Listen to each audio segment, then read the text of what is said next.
welcome to the first episode of Cooking with Miss G. I'm your host, Miss G, and we are in my very, very messy kitchen today.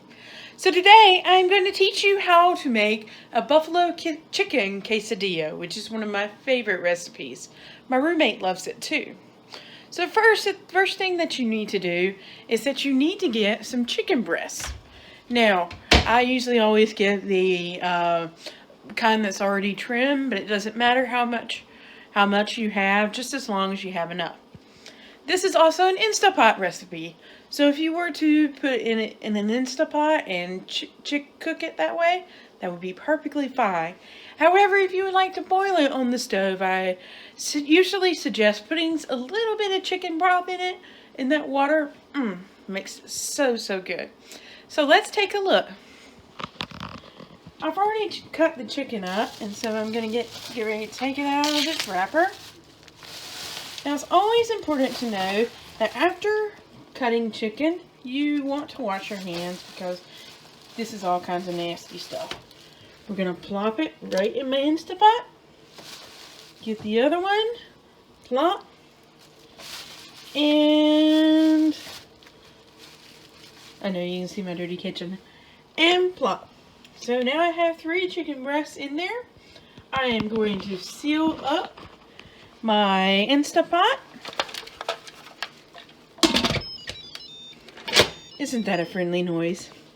And we are going to start it manually, and we're going to cook it for 15 minutes. Now, an Instapot actually has to get up to pressure before you can cook it. So wait about 5 minutes and it'll start cooking on its own. Right now it has to develop the pressure. So I'll see you in 15 minutes. And now we're back. 20 minutes later, the chicken has finished cooking, and so now I have to release the pressure from the Instapot. Please be very, very careful when you do this. I usually take a knife or something and hit it because it steams, it releases the steam and everything that helps it cook so fast. Now, in this 20 minutes, I have cut 10 tortilla shells in half. I've gotten out my mixer. I have done my sides, of course. I have gotten out the cream cheese. I've also gotten out some, sorry, you can't even see that, the cream cheese and some quesadilla mix. And then I have gotten out some Frank's Red Hot Wings sauce. So, the important thing here is I also have some butter in the microwave. Let me start that. The butter is there to grease the tortilla shells. I recommend you get a nice little spreader like so. You can find one at the Dollar Tree. Super helpful. Okay? So it looks like our pressure has been released. Let's take a look.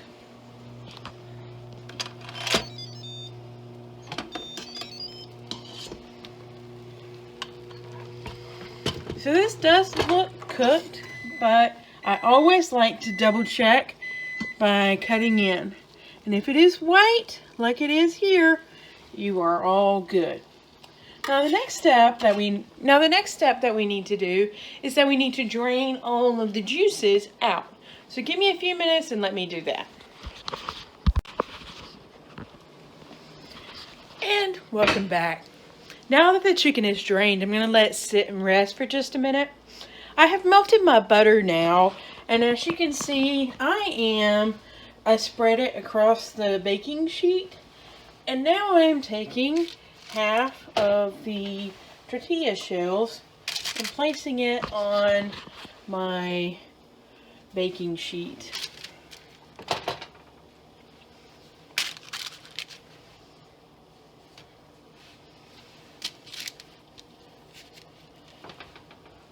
Now, so that we cover up this portion, I usually put 2 pieces, like so, and then the third piece, like so.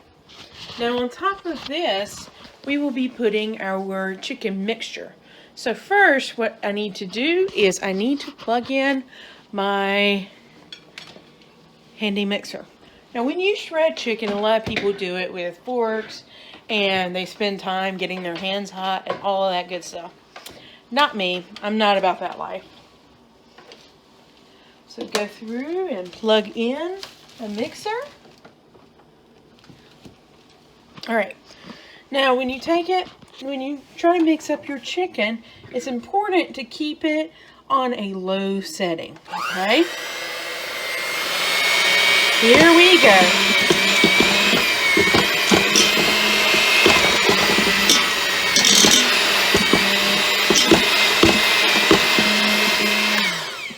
Let me finish this and I'll be back with you. Okay, now that the chicken is shredded, take a look. Doesn't that look tasty? Now we're going to take our 1 cup of buffalo sauce and pour it in. You can use more or less depending on how spicy you want it. Then take your cream cheese. It's usually about a block of cream cheese and you want to mix that in there. Give me just a second. Okay, sorry, I had not actually opened my cream cheese up. So take a look. What I'm going to do now is just cut it into small blocks. It's easier for the mixer to take care of it and to mix it up. And then we're going to just plop them right into the Instapot. Oh, good Lord.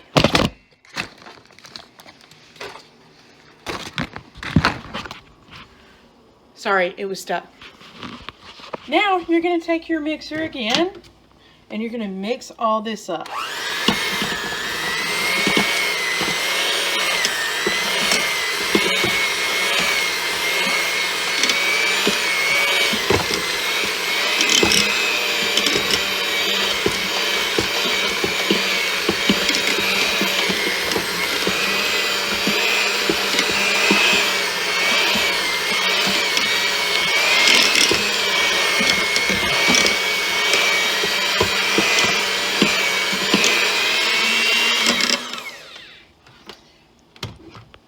Now, do what all the best parts is of cooking.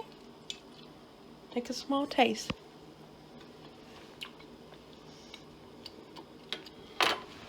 It's good. Now, I'm going to take this and spoon it onto my tortilla shells and spread it out flat.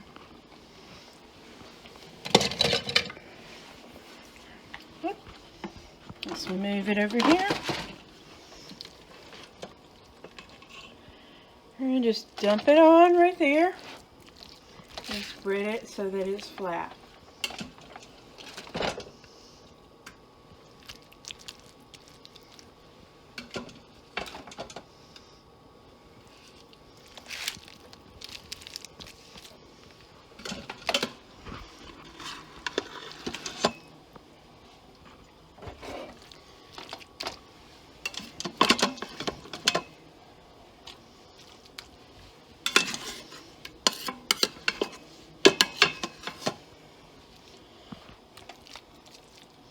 I need both hands to make it flat, so you're just going to look at it right there.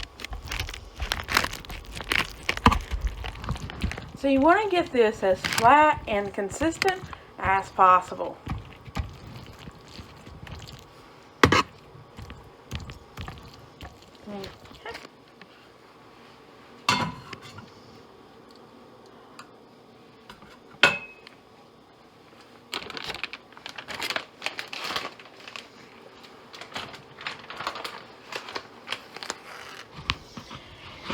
Now, after you have spread it out all nice and flat, take a look.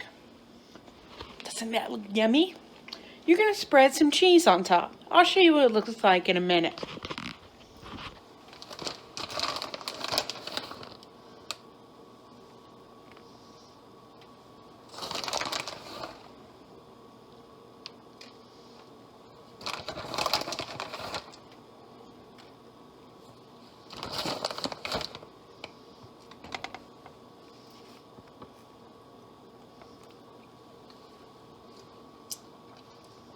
in all the cheese.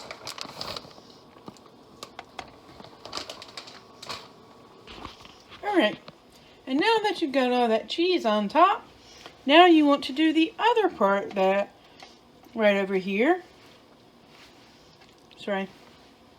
And put the rest of the tortilla shells on top.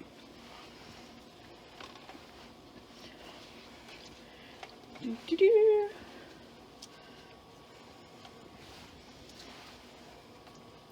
By the way, I have also preheated my oven at 360 degrees as well, just like the world is 360 degrees round. Put my last two pieces there, kind of seal it up. Now on the top, you're going to want to spread the rest of your butter. So I will spread the rest of my butter, and then you'll rejoin me in just a minute. Welcome back. Now, as you can see over here, it's nice and shiny. That means that I put my butter on there. Let me go ahead and start my corn and my green beans, because every meal has to have a vegetable or two. So the next step that you want to do is you want to put some Reynolds wrap or some aluminum foil. I usually use parchment paper, but I'm out, so I'm going to use aluminum foil. What you're going to do is you're just going to lightly press that on top. And then now you're going to put another cookie sheet on top to keep it flat and to keep it from rising. All right? We're going to put this in the oven for about my recipe says 10 or 15 minutes. And then we'll flip it and do 10 or 15 minutes more. I'll see you then. Okay, welcome back. So at this point, I've already cooked it for about 10 minutes, and now we're going to take the top cookie sheet off.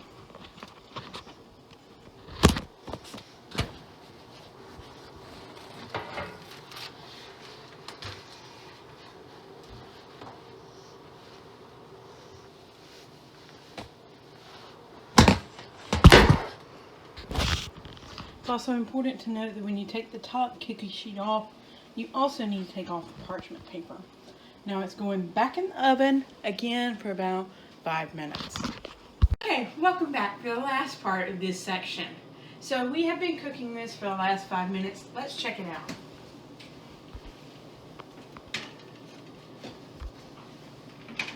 Now you never want to reach into an oven with your bare hand. That would be very, very bad.